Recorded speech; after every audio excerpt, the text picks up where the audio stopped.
그래서 지금 저 같은 경우는 스크스에게 제가 영양, 생활 방식 이런 것들을 하고 있잖아요. 그럼 영양 면에서 제가 영양제도 주고 있고 하는데 다 성분 같은 것도 확인된 것만 하고 있고, 음식에서도 그런 부분을 좀 조심하게 안내를 하고 있고, 여러 가지 또 스크스 같은 경우는 협찬을 받고 있잖아요. 그런 거 뭐 해외 제품 사실 나쁘다고 단정 지을 수는 없지만 출처가 명확하지 않은 거는 시즌 끝나고 활용하도록 하고, 제가 중단을 하고 뭐 한방 몸에 좋은 뭐 어떤 그런 것들 뭐 좀 조심하고 이런 상황이 있어서 다 공유를 받으면서 체크하면서 그런 식으로 하고 있습니다.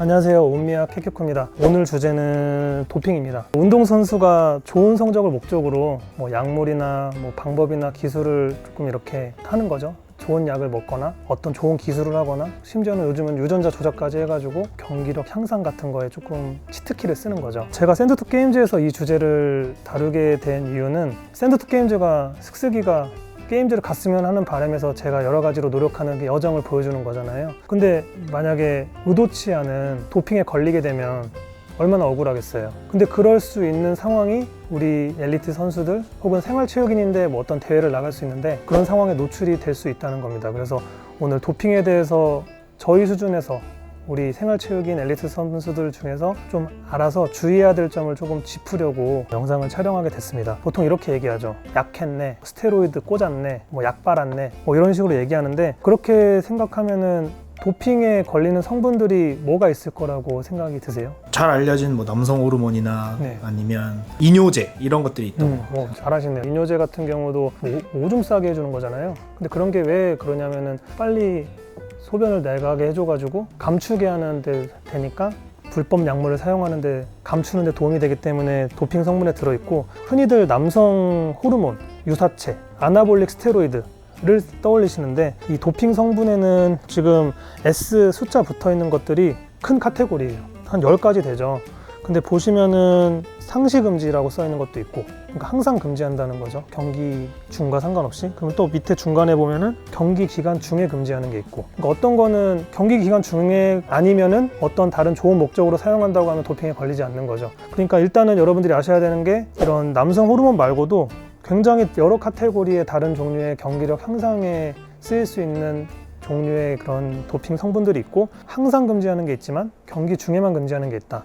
이 정도를 일단 아셨으면 좋겠고, 두 번째는 경기력 향상되면 공정하지가 않잖아요. 경기력 향상이 된다거나 아니면 스포츠맨십에 위배가 된다거나, 일단 그게 흔히 생각할 수 있는 건데 한 가지가 더 있습니다. 그래서 한 가지가 더 있는 게 보면은, 쉽게 얘기하면 세지는 게 아니라 이 선수한테 위험할 수 있으면은 금지 약물에 들어있는 거예요. 그거 중에 얘가 남성 호르몬 스테로이드와 비교해서 글루코코르티코이드, 염증을 억제하고 통증을 억제하는 스테로이드, 내가 아파서 약을 먹은 건데 그거는 먹으면 도핑에 걸립니다. 왜냐하면 내가 세져서가 아니라 그 사람이 그 통증을 억누르면서까지 그 약을 복용하면서 내 몸을 무리하게 이끌고 가는 게 그 선수에게 무리가 되기 때문에, 그래서 세지는 것뿐만이 아니라 선수가 위험할 수 있어서 금지될 수 있는 약물의 리스트가 있다. 그렇게 알아주셨으면 좋겠고, 그러면은 이 영상의 목적은 뭐냐면, 억울하게 도핑에 걸릴 리스크를 우리가 피할 수 있는 거를 미리 염두를 해두고 지식으로 알고 있자입니다. 그래서 제가 크게 3가지 예시를 준비했는데, 첫 번째가 지금 이렇게 약국에 오시면 처방전 없이도 뭐 감기가 걸리면 약을 살 수가 있고, 아니면 내과나 이비인후과 진료를 받고 처방전을 가지고 와서 살 수 있는 약이 있죠. 2가지 방식 다 상관없이 감기약, 나 그냥 감기 걸려가지고 약을 먹었는데 도핑에 걸릴 수가 있어요. 뭐 예를 들면 화면에 보시는 것처럼 기침약을 먹었는데 도핑에 걸려가지고 출전 정지를 받은 케이스가 있습니다. 기침약 같은 경우 앞에서 보여드린 카테고리에서 S3에 해당하는 상시 금지 약물인 베타2 효능제에 해당하는 건데, 얘는 기관지 확장제입니다. 너무 과도하게 좁아진 기관지를 확장시켜주면서 기침을 억제해주는 약인데, 얘가 경기력 향상에 도움을 줄 수가 있어요. 그래서 나는 기침약을 먹었을 뿐인데 도핑에 걸릴 수가 있는 거죠. 그 다음에 우리가 흔히 많이 먹는 그 코막힘에 먹는 슈도에페드린, 메틸에페드린, 이런 애들은 코막힘 때문에 먹는 건데, 얘가 또 부가적으로 약간 흥분제로서 작용해가지고 경기력 향상에 영향을 줄 수가 있습니다. 그래서 코막힘약 먹었는데 걸릴 수 있다. 그러니까 예시를 든 건데, 나는 그냥 감기약을 먹었는데 걸릴 수 있다. 근데 그걸 만약에 의사가 줬다? 약사가 줬다? 안전해서 줬겠지? 전 주니까 먹었어야 했지만 그 책임은 나한테 있다. 그래서 내가 감기약을 먹은 경우 걸릴 수 있으니 그런 부분을 조심해야 된다. 그리고 두 번째는 앞에서 언급드린 아팠기 때문에 피부염이 있었기 때문에 먹은 글루코코르티코이드, 스테로이드를 이제 적용했을 경우 도핑에 걸릴 수가 있습니다. 이거 같은 경우는 제가 또 영상에서 이제 다뤘기 때문에 그 작용에 대해서는 한번 보시면 좋을 것 같고, 이게 입으로 먹는 경구 투여뿐만이 아니라 모든 투여의 주사, 전신으로 작용하는 근육 주사, 그 다음에 정맥 투여 주사, 아니면 내가 팔꿈치가 아파가지고 이 관절에다가 맞는 주사, 피하에다 맞는 주사, 그런 주사 다 경기 중에 걸릴 수가 있고, 심지어는 입 점막으로 도포하는 흡수시키는 스테로이드도 걸릴 수가 있어서, 우리 흔히 입 헐면은 제일 많이 머릿속에 떠오르는 게 오라멜이죠. 그게 스테로이드가 들어있는 적용되는 국소 연고 제제인데 그것도 걸릴 수가 있습니다. 디테일하게는 좌약도 스테로이드 제품 걸릴 수가 있고, 그러니까 내가 적용하는 스테로이드가 또 걸릴 수가 있고, 마지막 하나 더는 우리 아들 운동 열심히 하고 고생한다고 주어주신 보약, 바로 한약입니다. 한약 같은 경우는 조금 비교적 명료하지가 않아요. 그래서 어떤 성분이 되게 여러 가지가 복합돼 가지고 얘네들이 어떤 한약 제제가 만들어지고 어떤 제품이 만들어지는데, 그 중에 어떤 성분이 도핑으로 유발될 수 있는 성분이 있을 수도 있어서 그 디테일하게 들어가면 다 걸러내 가지고 영향이 있다 없다 할 수 있겠지만, 우리들은 한약을 좀 조심하는 편이 좋습니다. 그래서 제가 말씀드린 세 가지, 내가 동의를 했고 의사가 처방을 해줬어도 감기약 등이나 이런 약국에서 살 수 있는 약들이, 내 치료를 위한 약들이 도핑에 걸릴 수 있다. 그 다음에 통증을 억누르기 위해서 먹은 그런 혹은 맞은 스테로이드가 도핑에 걸릴 수 있다.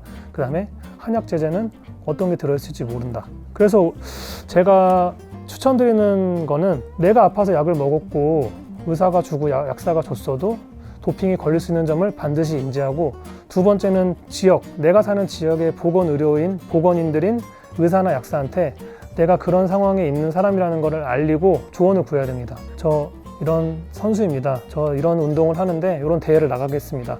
혹시 제가 이거 먹어도 괜찮은지 알리는 게 중요하고요. 세 번째는 이런 제품을 만약에 받았다고 치면은 검색할 수 있습니다. 한국도핑방지위원회라고 치고 들어가면은 금지약물 검색 카테고리가 바로 사이트 초반에 보여요. 그래서 이런 제품 명을 넣거나 아니면은 아르기닌 성분을 넣으면은 웬만한 것들은 거기에서 검색을 할 수 있게 다 나와서, 검색을 하면은 상시금지 약물의 허용 카테고리에 들어가느냐, 경기 중 약물 카테고리에 들어가느냐, 괜찮다 어쩌다 라는 게 다 나옵니다. 그런 것들을 검색해 가지고 알아볼 수 있고, 그 다음에 내가 중요한 시기를 앞두고 있다면은 출처를 명확하게 알 수 없는 해외 제품이나 한방 제제는 좀 피하는 게 좋다고 생각합니다. 그래서 이렇게 도핑에 우리가 노출될 수 있는 상황, 아주 사소한 건데 간과했다가 진짜 좋은 그 문턱 앞에서 미끄러질 수가 있기 때문에 이런 엘리트 선수들은 이런 것들을 조심하셨으면 좋겠고, 그럼 반대로 내가 진짜 이 약물들을 사용해야 되는 상황인데 오히려 반대되는 상황도 안 좋아요.